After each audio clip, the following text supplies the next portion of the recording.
Welcome everyone to tonight's Lake Talk from Wisconsin Sea Grant. I'm Jennifer Smith and I'm a science communicator with Wisconsin Sea Grant. This is our fourth and final Lake Talk of the fall season, so thanks for joining us tonight. This one is a bit different than the other Lake Talks that we've done. Instead of a traditional science talk, we've got some recipes for you tonight, and then we'll take questions about fish and fisheries in Wisconsin. Before we get started with those three recipes, I'd like to introduce you to two different people. The first is Titus Seilheimer, who is there in his kitchen waving. He is the Fisheries Outreach Specialist for Wisconsin Sea Grant, and he's based in Manitowoc, where he lives with his wife and his two sons, and he's joining us, as you can see, from his kitchen. He's been with Sea Grant for about 8 years, but he's been working on Great Lakes issues for a lot longer than that. He holds a PhD from McMaster University in Canada, where he focused on fish habitat in Great Lakes coastal wetlands. His hobbies outside of work include biking, home brewing, and cooking, and he's going to demonstrate a smoked whitefish dip tonight. But before Titus does that, I'd like to also introduce Sharon Moen here on screen, and she is the new outreach specialist at Wisconsin Sea Grant for the Eat Wisconsin Fish initiative. And Sharon eats a lot of fish and enjoys fishing, but that's not why she's the new person here who will reinvigorate Eat Wisconsin Fish. Sharon has over 20 years of experience in science communication and working with fish-related industries. Sharon holds a master's degree in ecology from the University of Minnesota. And when Sharon's not doing this kind of work, she also has a thriving business as a studio potter. She makes really beautiful pottery that draws inspiration from the natural world. And it's really fun to look at. And now I'm going to turn it over to Sharon to say a few words. Yes, well, thanks for inviting me here tonight. It's exciting to be part of the programming, not only tonight, but at Sea Grant in general, and the work that's done with fisheries and aquaculture in Wisconsin is remarkable and widespread. So I'm excited to help promote to talk about the way fish are raised and caught here in the state, and then why it's good to eat locally grown and harvested fish. So Great. Well, yeah, I'm glad you can join us because Sharon, this is actually Sharon's first week. It is. Not with Sea Grant. Very fresh. As I mentioned, many years with Minnesota Sea Grant, but brand new to Wisconsin Sea Grant. So we're glad to have Sharon with us tonight. So just a few details before we really get into this. We have 1 hour tonight, and we'll have time for some questions after Titus makes his recipe. So, while he's doing his thing, you can think about your questions about fish and fisheries, and they can be biology questions too, anything fish, because if you are on Twitter, Titus is Dr. Fish and is a font of fish knowledge. So this is your big chance to ask him a question. When we get to that, the best way to put your question in here is to do it through the chat function. So if you mouse around the bottom of your screen, and I'm sure many of you are familiar with Zoom already, but if you mouse down there, you'll see a chat function. You can type your question in there, or you can use the Q&A. Either way, we will see your question. So when we get to that point, I'll read out the questions to Titus because this is being recorded. And so when people watch it later, I think it'll be helpful to have the questions spoken aloud so that Titus can answer it. One final tidbit, the best way to stay in the loop about future events like this or recordings of previous ones is to follow us on social media. We're on Facebook and Twitter under the handle UWiskSeaGrant. So just look for us there. And now before Titus does this thing, we actually have one other piece to share with you. We have 2 videos from Chef Jeff at Fox Valley Technical College. Jeff Eigel is a culinary instructor there, and he has shared a couple of videos with us. He actually created them for a separate but related event, and he's going to be preparing Atlantic salmon 2 different ways. So we'll see Chef Jeff do that. The total of the videos is about 8 minutes, so hang out with us, and then when we come back, we'll be live with Titus, and Titus will do his recipe. So Bonnie, I believe, will cue up the videos. Great, thank you. Hi folks, Chef Jeff here from Fox Valley Technical College. Welcome to my home. This will be where I'll be preparing our dinner for tonight. And we have something special from Wisconsin today because we have actually a piece of fresh salmon that was farm raised in Wisconsin. This came from a company called Superior Fresh. They do all kinds of specialty stuff, and it's amazing because you can get it all over the state of Wisconsin and beyond our borders. So right here in Wisconsin we raised this fish. So you have a really nice piece of fish right here. I'm going to make it what's called Old World style for us tonight. And so I cut the tail off. I'm actually going to smoke that at a different time. I just made a little piece here. It should be enough for 3 people, but I'm feeding 2 tonight. But so I'm going to make this Old World style dressing. I used to serve this in restaurants all the time. I'm going to give you the recipe right now. I start with a little bit of mayonnaise, and to that I'm going to add a little bit of brown mustard. This is going to just kind of coat the fish without overpowering the fish, which is really important. You know, if you want to get that great taste of the fish to come through, you can't overpower it. So just a little bit of brown mustard with my little mini spatula here. A little bit of horseradish. Give it some zing. I like things a little bit spicy, so a little bit of horseradish with the spicy brown mustard goes good. As long as we're spicing things up, let's put a little black pepper in there. Let's not overdo it, just a little bit. What I also like about black pepper in a recipe is it gives some dimension to it. You can see it. That's kind of cool.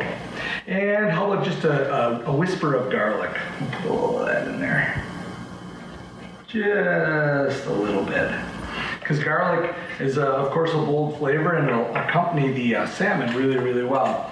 So we're going to just take this now, mix it all together, and then we're going to make a real light coating on that fresh salmon. Now I've got my oven preheating at about 375. I think this is going to bake for about 20 minutes. But every piece of fish is a little bit different, so you kind of have to watch it because we really don't want to overdo it. So see, I'm just putting that on there, and I'm going to spread that around. It is a little bit damp, so it's going to slide just a little, but I'm going to show you at the end what we're going to do to help keep that on there. Like I said before, this was very popular when I was in the restaurants, and our customers really enjoyed it. So there's all kinds of things you can do with salmon, and this would work with other fishes too, but I like a bold dressing on a bold flavor like salmon. So let me just finish this up here, put a little on there, a little bit. Like I said, it's going to walk just a little bit when we're done. That looks pretty good, I think. And then, just to help hold it on there, I'm going to take a little bit of crumb. And you can use panko crumbs, you can use Ritz crackers, whatever you have, even just some plain old breadcrumbs if you want. So I'm just going to put that on there, just to help hold it through the baking of the heat of the oven.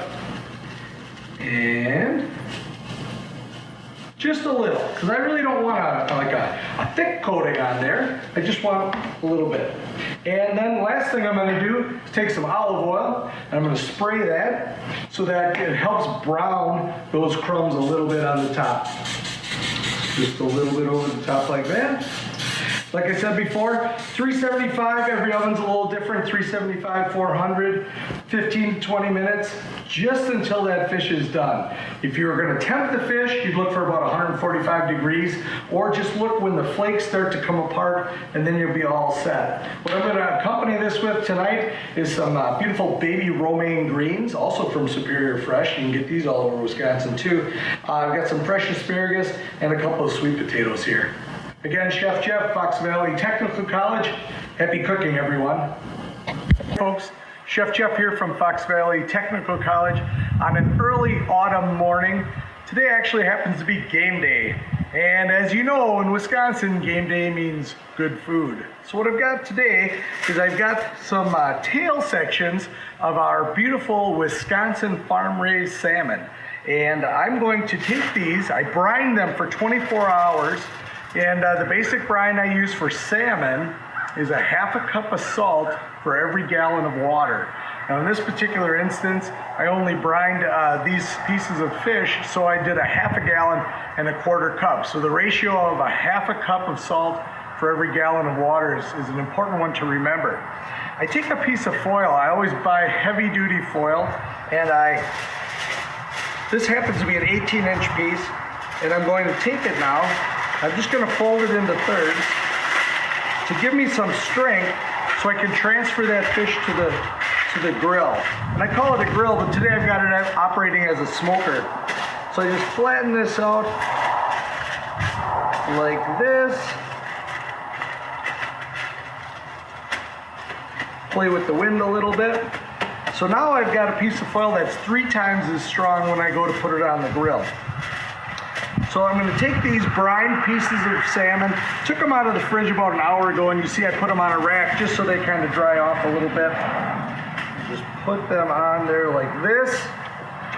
Now, I grew up eating smoked salmon, and a lot of the people who smoked it back in the day, in my opinion, had a tendency to way over smoke it.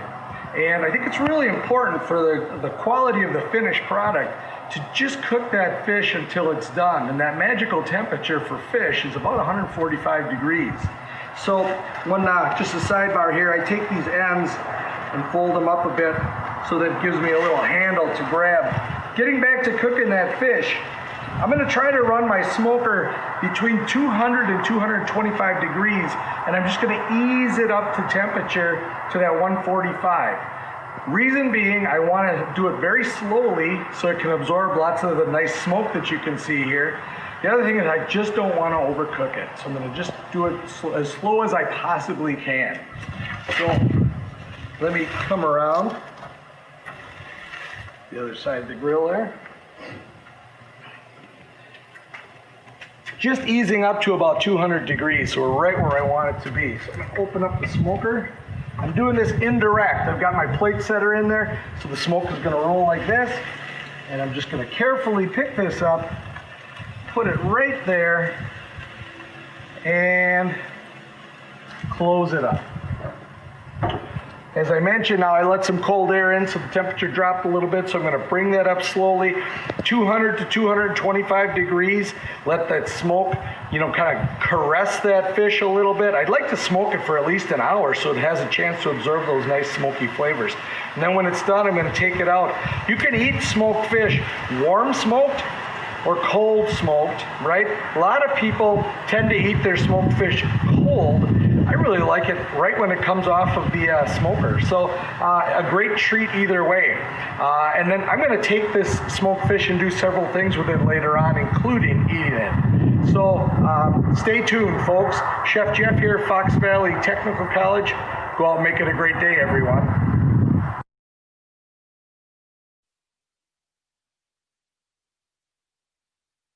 All right, well, thanks again to Chef Jeff for letting us use those recipe videos. I think he did a nice job of showing 2 completely different things you can do with salmon.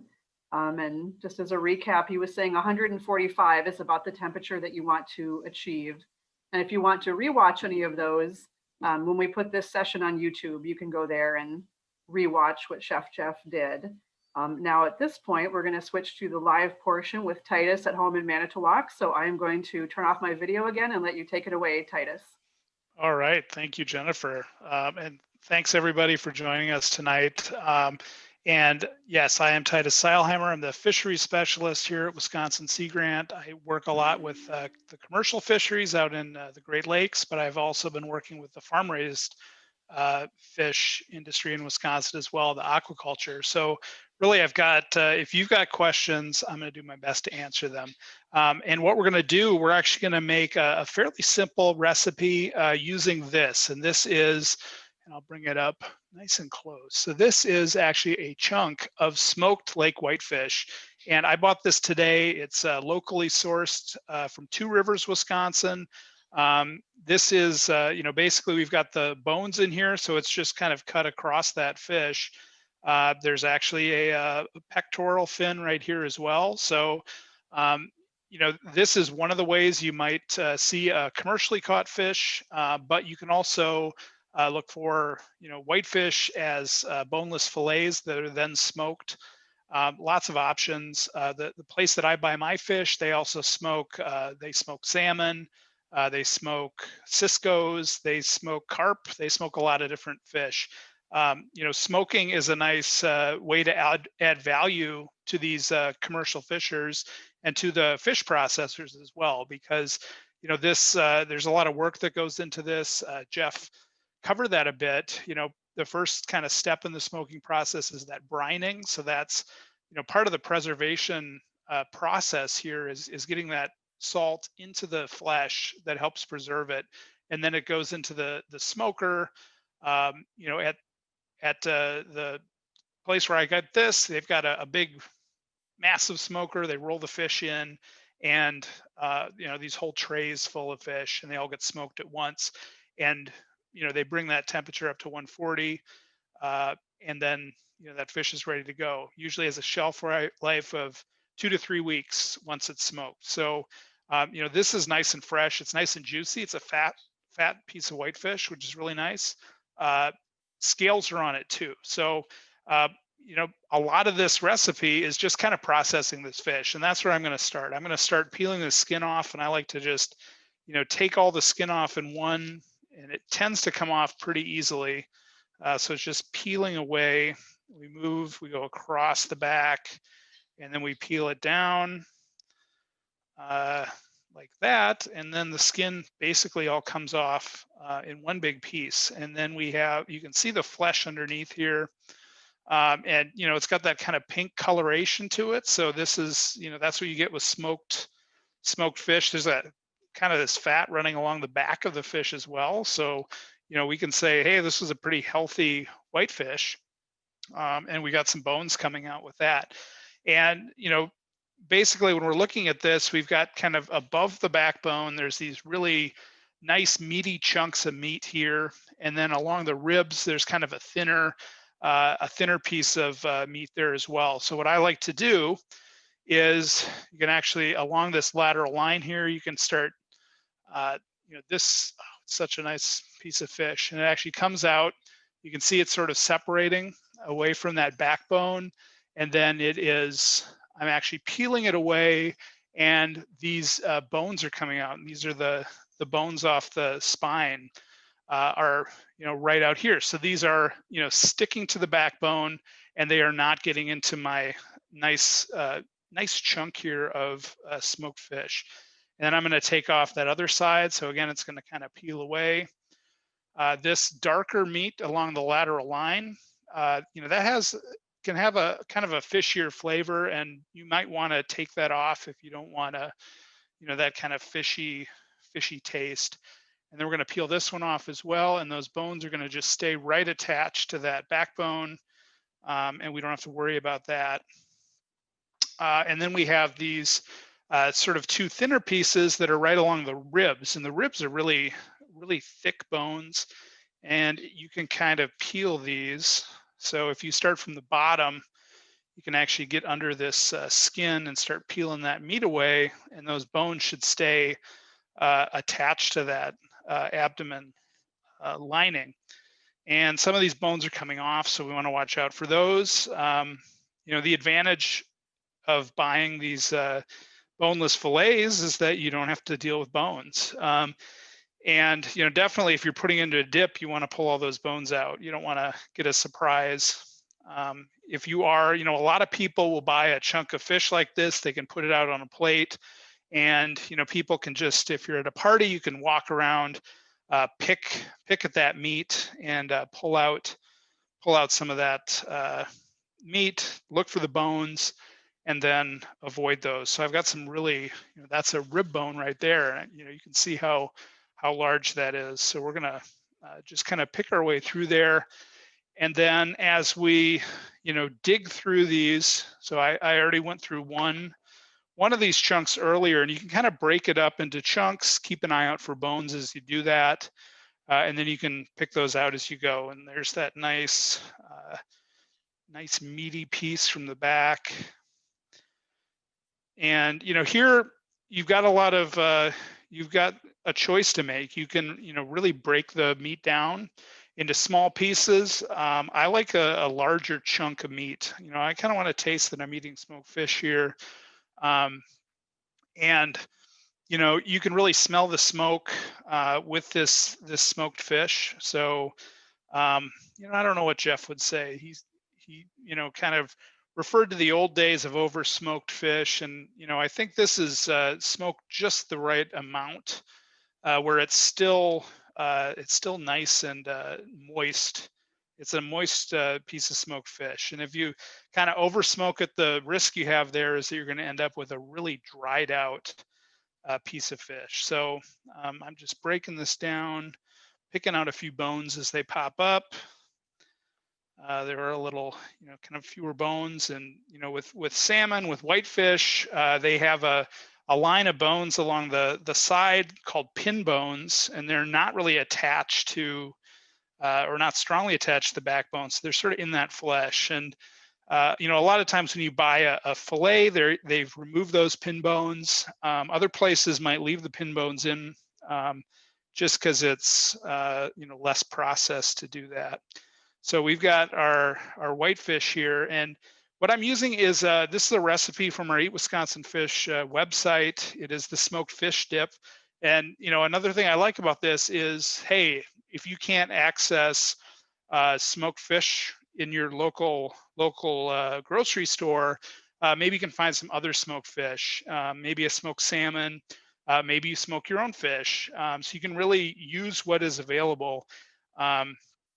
And make the recipe your own. So that's a nice little nice thing to have. So I've got a few more bones that I'm pulling out here, but I've got some nice big chunks of whitefish. And smoked whitefish, fairly salty. So it really goes well in a sort of a dip or a spread kind of format. The way I'm preparing it, I actually have the recipe that we have on the website. So the a pound and a half is what the recipe on the website calls for, but really all our ingredients here are really easy to cut down. And I'm actually going to wash my hands because this was it's a very fatty fish. And we're going to move into the next part of our recipe. So we've got our nice bowl here of our smoked whitefish, and oh yeah, that's looking very good. So fairly simple recipe that we're dealing with. We just have a few ingredients. We're going to just kind of throw those into our bowl. We've got a half a clove of garlic. That is, again, what I really like with this recipe is you can do what you want. If you really like garlic, hey, go for it. Add a whole clove of garlic. It's up to you. And I think, a lot of times with fish, people, you have your go-to recipes for things like chicken, but fish, maybe you don't really know what you're doing. And it doesn't have to be that complicated. And I think that's what we really would like to, let people know. It is not complicated. Cooking it to temperature makes it really easy. I use my meat thermometer all the time. Any meat I cook, I'm using temperature. It really simplifies things. So we've got our half a clove of garlic in there. We've got a little bit of minced onion. So really just a teaspoon of minced onion. And that is a fairly small amount. And with this, that looks like a teaspoon to me. I am going to use that. We don't have to obsess about, exactly how much onion we're putting in there. We're going to do a similar amount of celery. So we're going to get a little crunch in there. This is a mayonnaise-based spread. So it's, the mayonnaise is kind of binding everything together, but we want to have a little crunch in there too, a little color.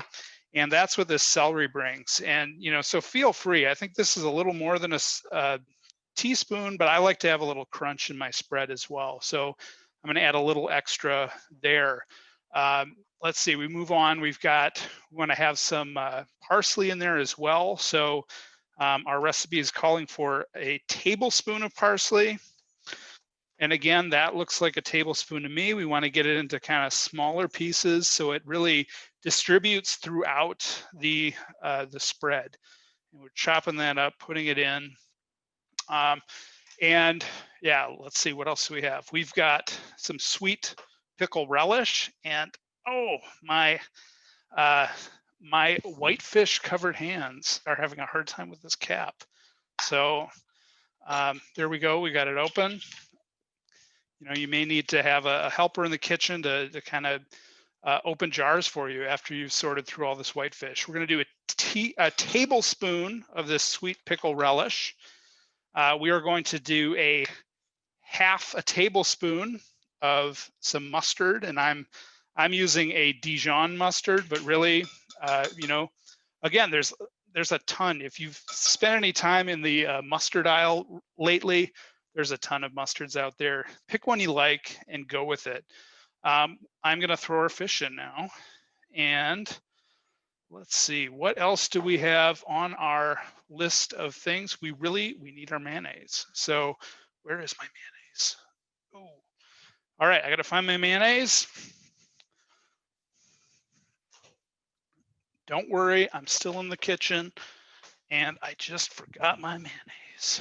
All right, here we go. So we're gonna do 2/3 of a cup of mayo.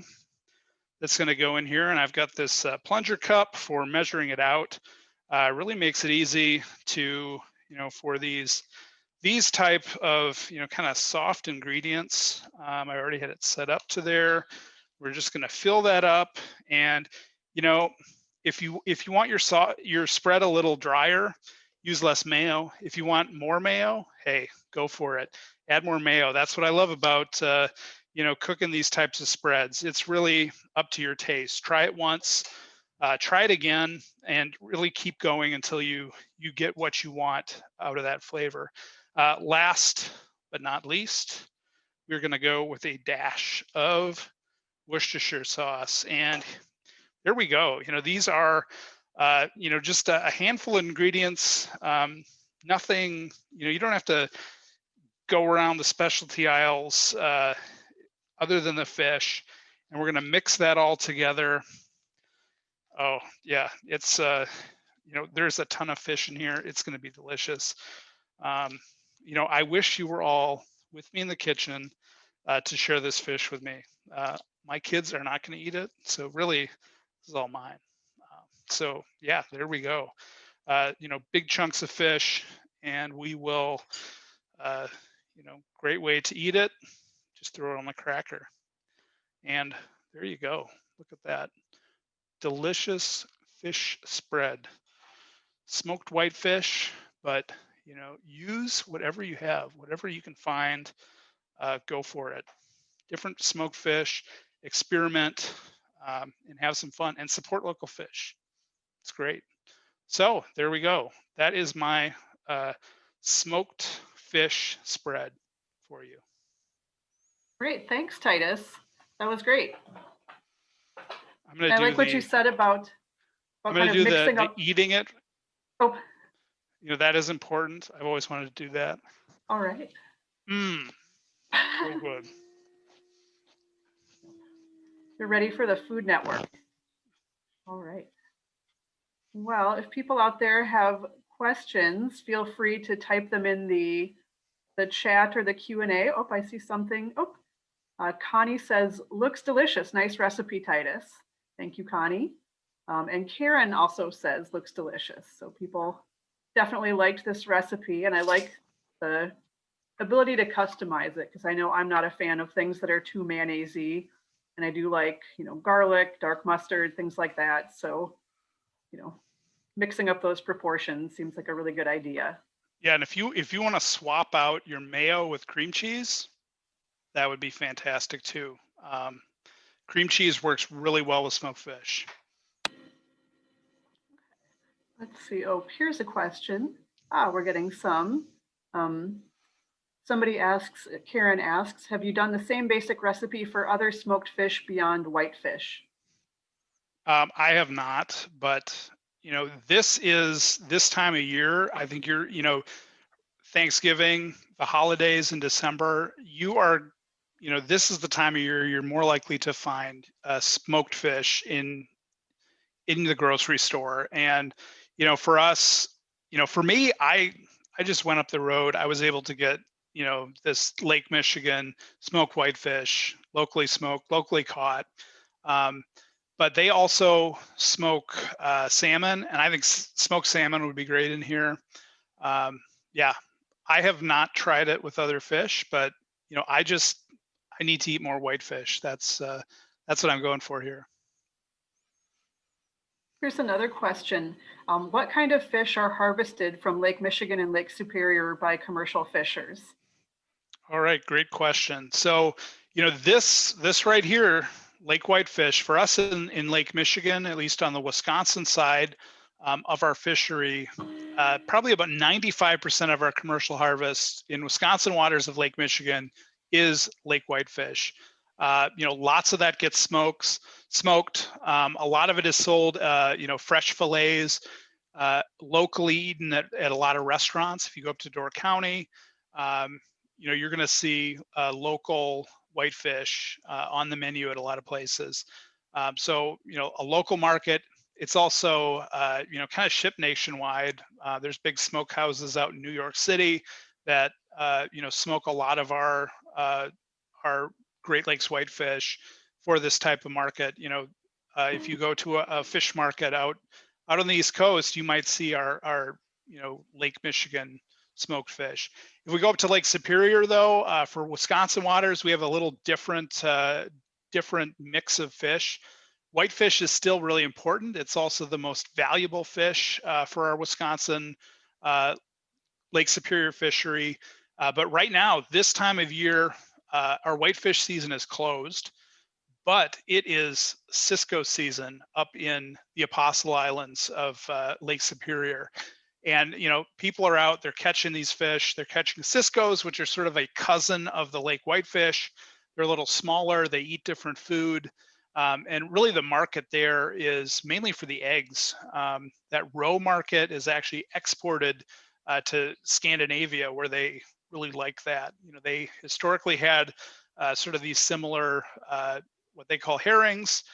Those fisheries have declined over there, but we have fish in Lake Superior, especially. Ciscos are, a pretty big deal right now, and but also a fish. If you drive up the North Shore of Minnesota, north of Duluth, that is their commercial fishery up there. It is Cisco, and that's their local fish, very popular.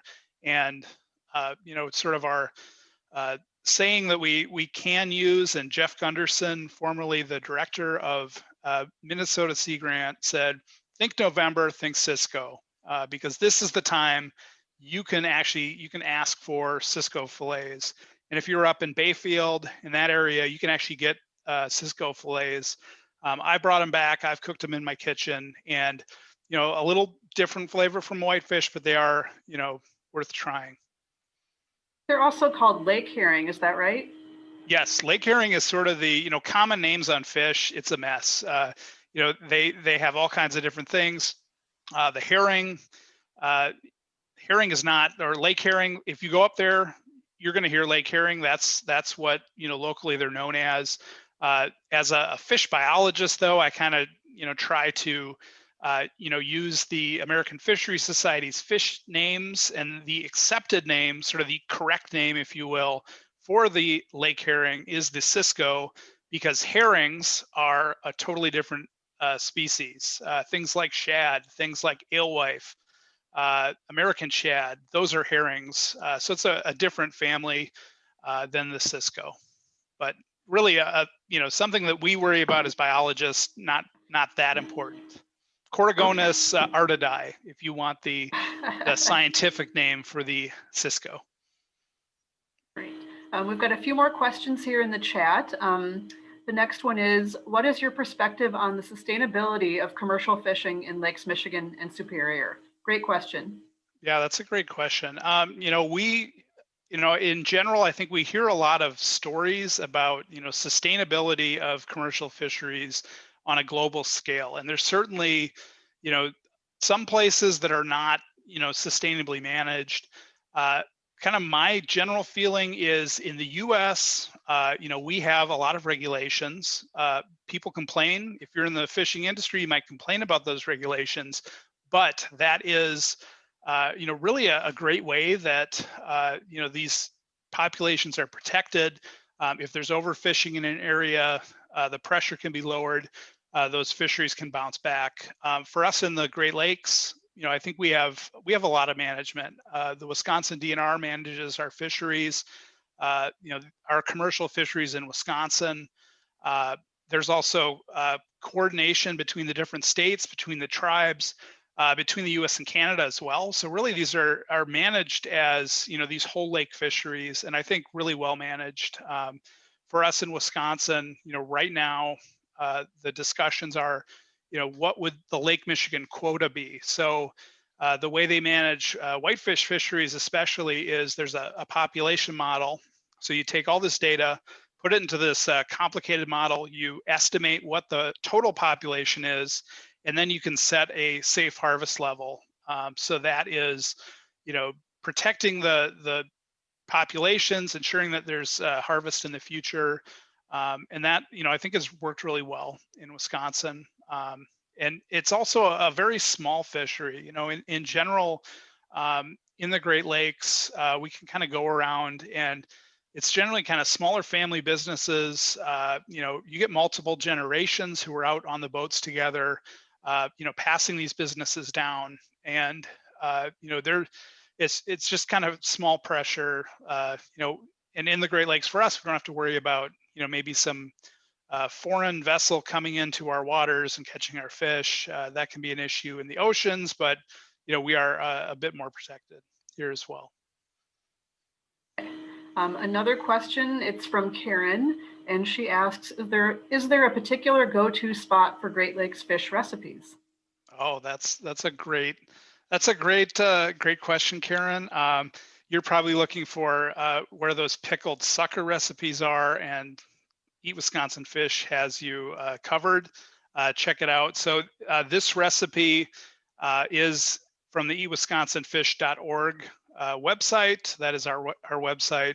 And we have a recipe section. We also have a preservation section. So if you want to experiment with freezing your fish or canning your fish, smoking your fish at home, we've got some fact sheets there, but we also have a bunch of different recipes. And there's just so many great cookbooks. There's, take the fish you have. If you have a new fish, do a search online, and you're going to get tons of different recipes. For me, I just like to keep it simple. And with something like whitefish, if I get a whitefish fillet, just like what Jeff did, take some foil, kind of make a boat for your whitefish, lay that out, onions, some butter or some olive oil, put that in there, and whatever seasoning you like. That's the great thing about fish. If you like Cajun seasoning, take your favorite Cajun seasoning, cover that fish, and then cook it. And fish are easy to cook. You just don't want to overcook it. So that's where temperature is going to be important. Throw it in the oven. You can bake it at 350. You can broil it, grate on the grill. You can pan fry fish. Really easy. Just keep an eye on that temperature. Don't overcook it. It doesn't have to be complicated. It doesn't need a ton of ingredients to make a good meal. So, cook it.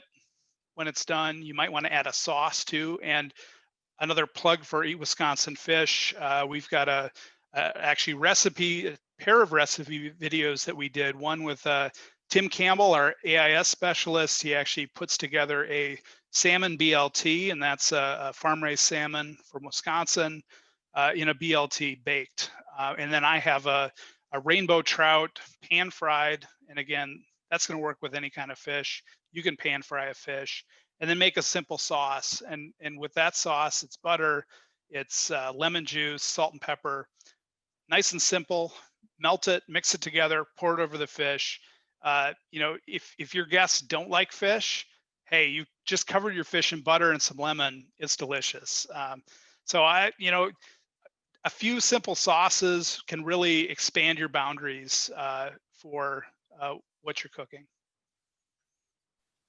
Great. Yeah, and I was also just going to mention Michigan Sea Grant has a blog called Freshwater Feasts, kind of our neighboring Sea Grant program, and that's a really nice one too for working with Great Lakes fish species.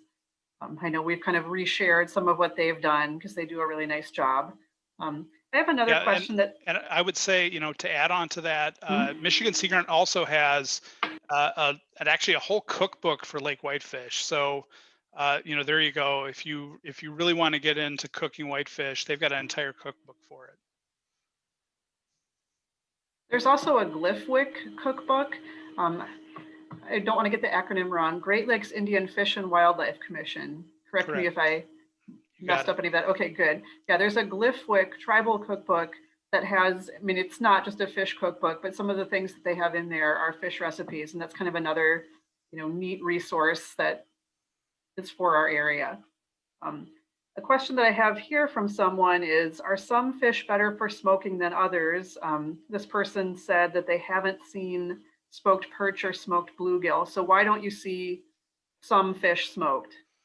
Yeah, so that's a great question, and it's a pretty simple answer. You're going to smoke fish that are really fatty, um, Okay. and perch and bluegill are really lean. Um, if you put them in the smoker, you could probably grill them with maybe a pouch of wood chips and get some smoke flavor in there. But if you know, the fillets are small, there's not a lot of fat. You would get kind of a perch jerky at the end, and I don't know how that would taste. So, yeah, I mean, salmon, trout, whitefish, those are, that's typically you're going to see that a lot with smoked fish. Here's kind of a related question that also has to do with smoking. Is there a certain part of the fish that generally works better for smoking, such as the tail end or kind of the midsection or closer to the head? I'm guessing maybe this is just a question of the thickness and how quickly it would get done, but in your opinion, is there one particular part of the fish that works better than others for smoking?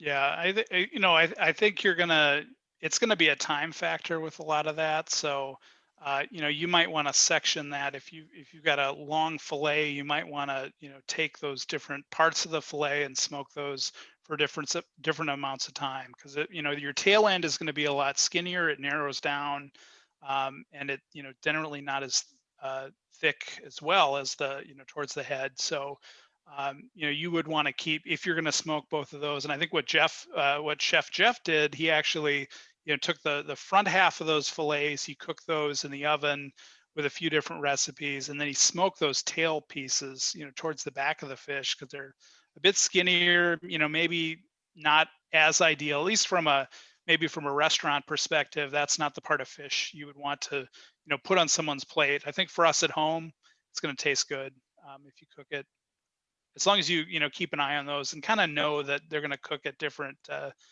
speeds. Yeah. And I liked his point about not overcooking it either. I think that's one reason perhaps that some people think they don't like fish is because they've had kind of overcooked fish or oversalted smoked fish. So maybe their opinions of fish have been shaped by things that maybe just weren't cooked properly. Another question here, how long does smoked whitefish keep? Yeah, whitefish. I think I've been through the safety trainings for this stuff, so I know the exact answer. In Michigan, your fish has a 14-day shelf life. That means they can smoke it, and they have to sell it within 14 days, or there's kind of a eat by 14 days. Wisconsin actually has different rules, and there's this whole historical story to why this is. Ours are 21 days, but it's just because it's smoked doesn't mean it's good forever. You don't want to keep it in your fridge for 2 months. It is still, it's a fatty piece of fish. It's going to degrade over time. If you do have you've got a nice piece of fish, you're not going to be able to eat it in time. You can freeze that smoked fish, and that way it'll be ready later on. So that's another option to kind of prolong the life of your fish. I'm not seeing any more questions in the chat right now, but oh, here we go. It's not really a question, but a comment. I'm excited to think about cooking Great Lakes fish. So often we only hear about seafood from the ocean, but our local fish is also really tasty and really healthy. Yeah, So great comment. Yeah, I think we live in Wisconsin, or at least I live in Wisconsin, and I have locally available fish. But even then, it can be a challenge to find it. If I go to my kind of preferred grocery store and, here it's 2 miles from Lake Michigan, I won't necessarily be able to buy a fresh whitefish fillet at my grocery store. And I can usually find some form of smoked fish there. But, for me, it's, usually a better bet to drive up to one of the fish shops who, a lot of our fish shops are associated with commercial fishing operations. So we, kind of know where the fish is coming from. If you're in another place and you want to try this fish, I mean, ordering it, I think, especially now, COVID-19 has really changed the landscape for a lot of seafood. Some of the local markets have dried up, and different operations are looking at different ways to get fish to people, and that can be direct. And so, if you can do some web searches for Great Lakes fish, and they can ship it to you directly. And I think that's a nice kind of new way that people can get fish. You can also go to your grocery store and ask, say, hey, I would like to try, go to the seafood counter, ask for Great Lakes whitefish, and they can probably get it for you. These distributors who move fish around, it's a, very complex, distribution network with, fish coming from all over the world. And then, being distributed to different grocery stores and shops. And, grocery stores are connected to those networks, and they can probably help you out. So, always, if you don't see it, ask for it. I think that's a great point, because I think sometimes people forget that they can just ask, and that just expressing that preference can be a powerful thing to do, and they'll hopefully try to accommodate you.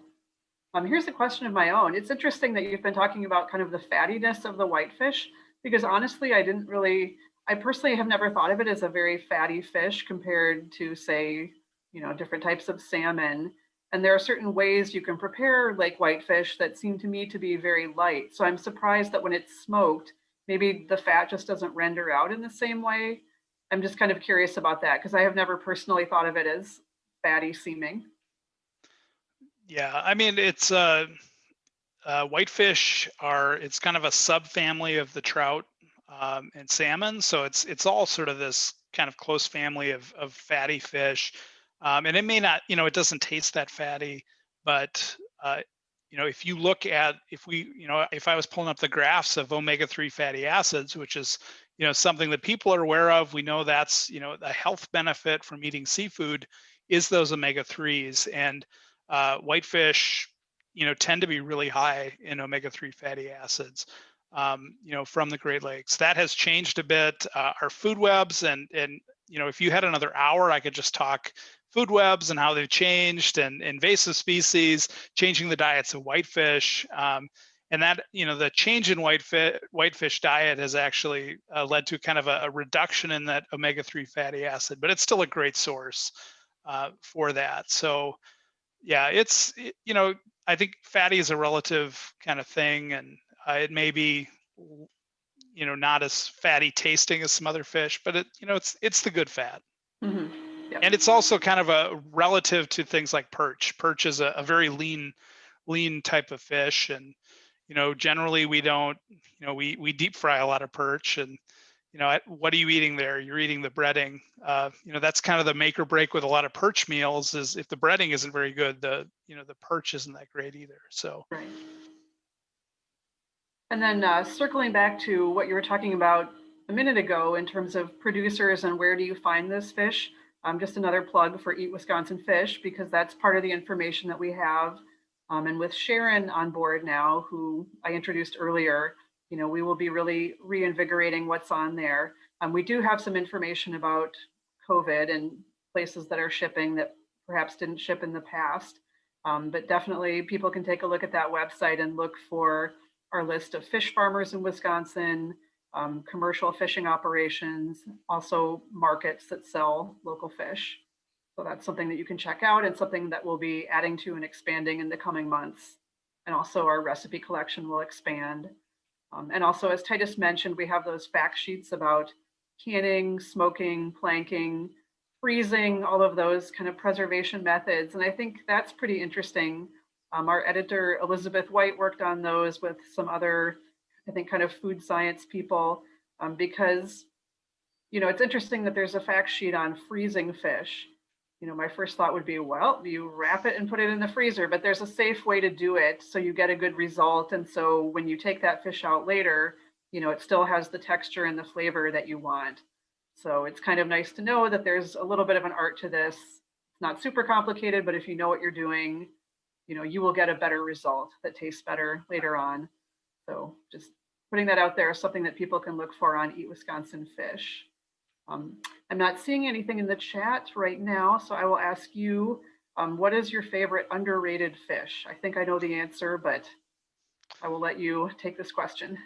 Yeah, I think in general, for me, it's going to be the burbot. Burbot is it's the only freshwater species of cod, but it is a fish found in the kind of the northern waters of North America, really a circumpolar distribution, and present in the Great Lakes as well. And you can there's a great kind of the loin almost along the backbone. Really delicious. You can deep fry it. You can boil it and dip it in butter, called poor man's lobster. I like to think of lobster as poor man's burbot, though. Really anything you can dip in butter is delicious. So, that even harder to find probably. That is one where you have to go to the fish shop at the commercial fishery and ask for burbot, and they'll probably, if they catch them, they will, they might hold some for you. If they don't eat them themselves, they eat a lot of burbot on the boats, or take them home.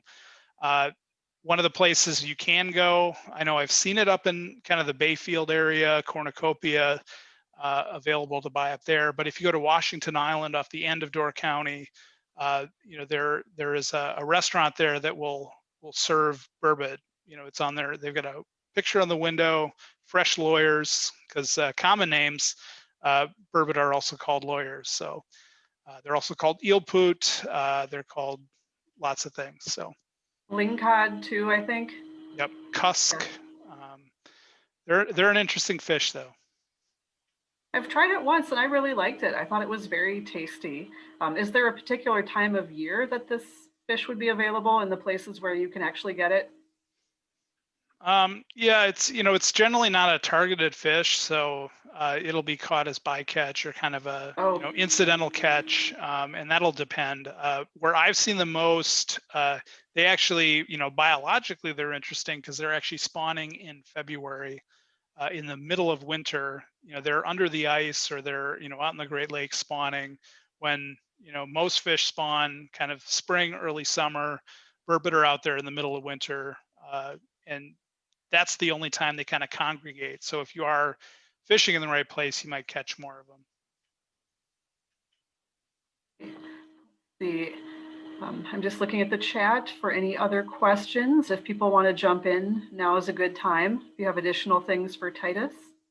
And I would just, along the lines of Wisconsin fish, or even local fish, food tourism, eating local is really important. It helps, support local businesses, local farms, local commercial fisheries.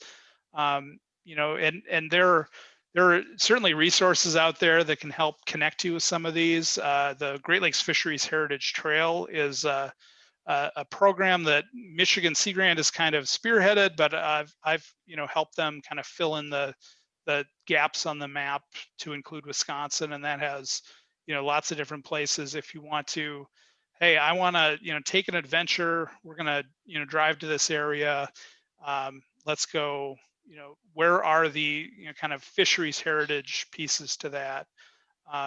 And with the Wisconsin Fish Map, you can find points on the map of where farms are, or commercial fisheries, and you can visit their shops and buy local. So I think lots of opportunities to kind of ag tourism and coastal Great Lakes tourism as well, that can really learn some news stories. I think a lot of people don't, especially with the commercial fishery, they're not, that's sort of a history thing. Oh, they used to fish in the Great Lakes, but the boats are going out all the time. They're going out year round. People are still catching the fish.